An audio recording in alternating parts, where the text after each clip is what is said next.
ఇదొకసారి చూడు.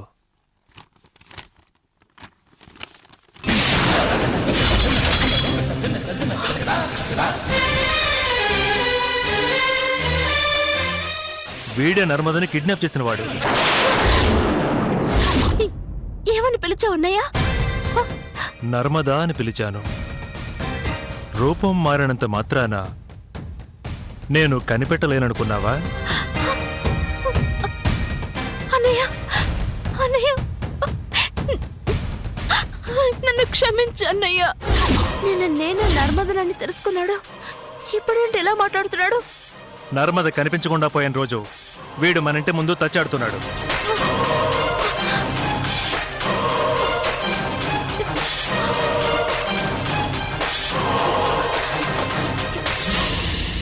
వీడే నర్మదకు అపాయం కలిగించే మాంత్రికుడని, వీడుండేది భైరవ కోనని నిన్న ప్రొఫెసర్ గారు విపులంగా చెప్తే అర్థమైంది.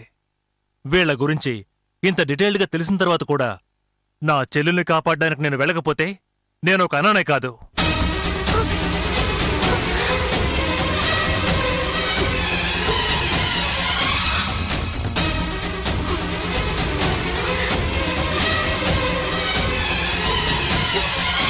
మాంత్రికుడు అంతం చేయడానికి నువ్వు ఎలా ఉపయోగపడతావని ఏమైనా చెప్పిందా?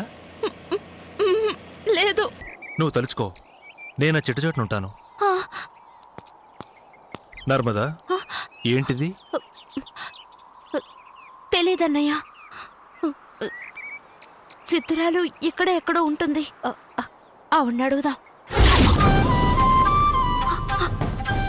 అంటే నిన్న నేనే నర్మదనని చెప్పింది అన్నయ్య దగ్గర కాదా? అయితే అన్నయ్యలా వచ్చిందెవరు?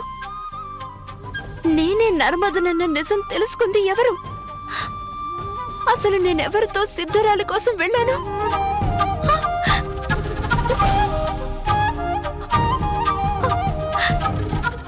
విద్య, మీ ఇంటి ఫోన్ నెంబర్ చెప్పు.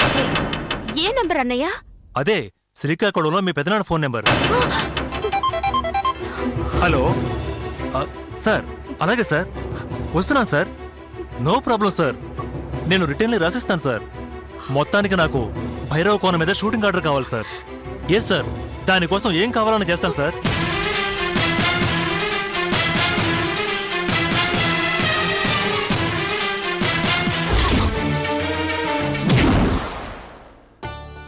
నమస్కారం. ఈయనే మీ పెదనాన్న. ఇప్పుడు నీ పేరు విద్య.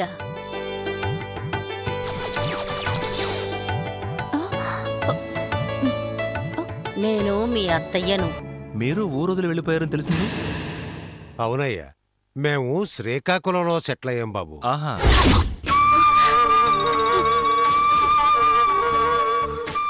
విద్య, నేను అర్జెంటుగా బయటికి వెళ్ళాలి. నువ్వు వెంటనే మీ ఇంటికి ఫోన్ చేసి మీ పెదనాన్నను కానీ మీ మోగత్తాన్ని కానీ రమ్మని చెప్పు. నేను భైరవకోన వెళ్తున్నాను. నేను వచ్చే వరకు నిన్ను ఒంటరిగా వదలటం మంచిది కాదు. నిన్ను నువ్వు కనిపించినందుకే నిన్ను మందలించాలనుకున్నాను, కానీ నీ ముఖం చూసి ఏమీ అనలేకపోయాను. వాళ్ళు రావడానికి వీలు కాకపోతే నేనే నిన్ను అక్కడ దించి వెళ్తాను, సరేనా?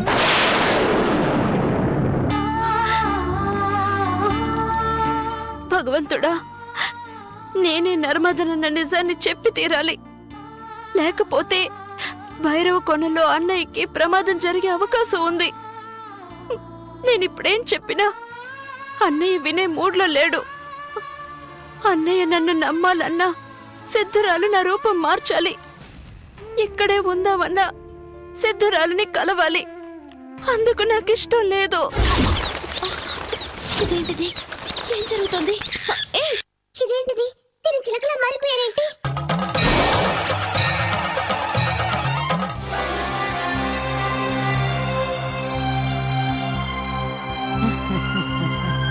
నేను నిత్యం పూజించే కనకదుర్గ సాక్షిగా నేనే నర్మదనని ఎవ్వరికీ చెప్పను. మీకు ప్రమాణం చేస్తున్నాను. విద్యను హాస్టల్లో ఉంచడం ఇష్టం లేదయ్యా. ఓ 6 నెలలు మీ ఇంట్లో ఉండనిస్తావా? రూపం మారినంత మాత్రాన నేను కనిపెట్టలేననుకున్నావా?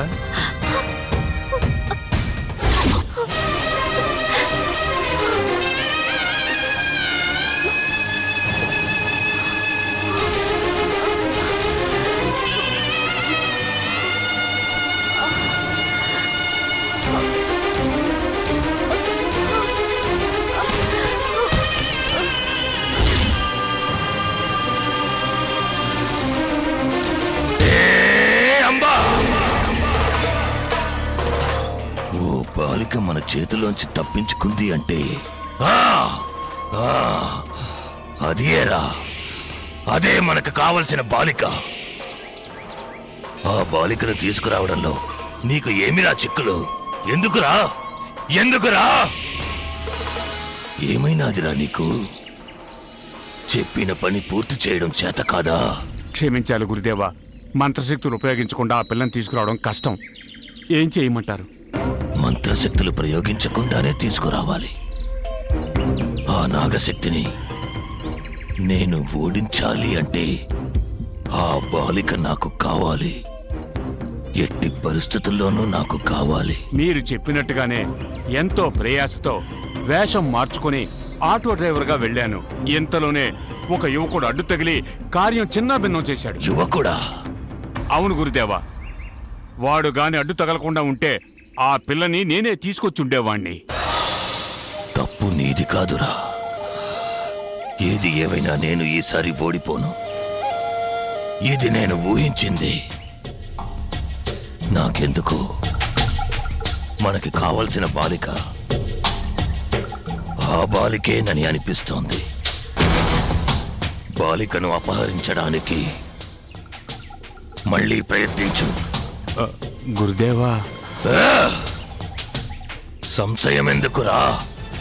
నిశాచరా, గురుదేవా, పటాసురా, గురుదేవా, జబాదబా విఫలమైనచో ఆ పనిని మీరు పూర్తి చేయాలి. అటులనే గురుదేవా.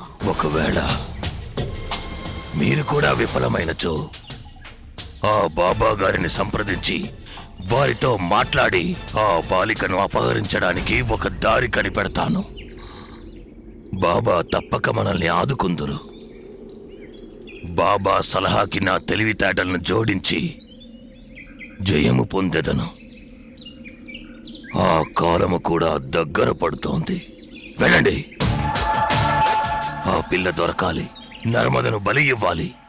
ఆ నాగశక్తిని అంతం చేసి పూర్ణిమ ఆత్మ ఉన్న బొమ్మను చేజిక్కించుకోవాలి.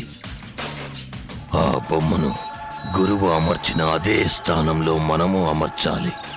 ఇది అంతయు గురువు పాతాళ దీక్ష నుండి బయటికి వచ్చే లోపు జరగాలి. ఇందులో ఎలాంటి పొరపాటు జరిగినా మనము గురువు కోపానికి గురవ్వాల్సిందే. వారి చేతుల్లో మాడి మసైపోవాల్సిందే. మనము కలిసికట్టుగా ఉంటే విజయం సాధించవచ్చు.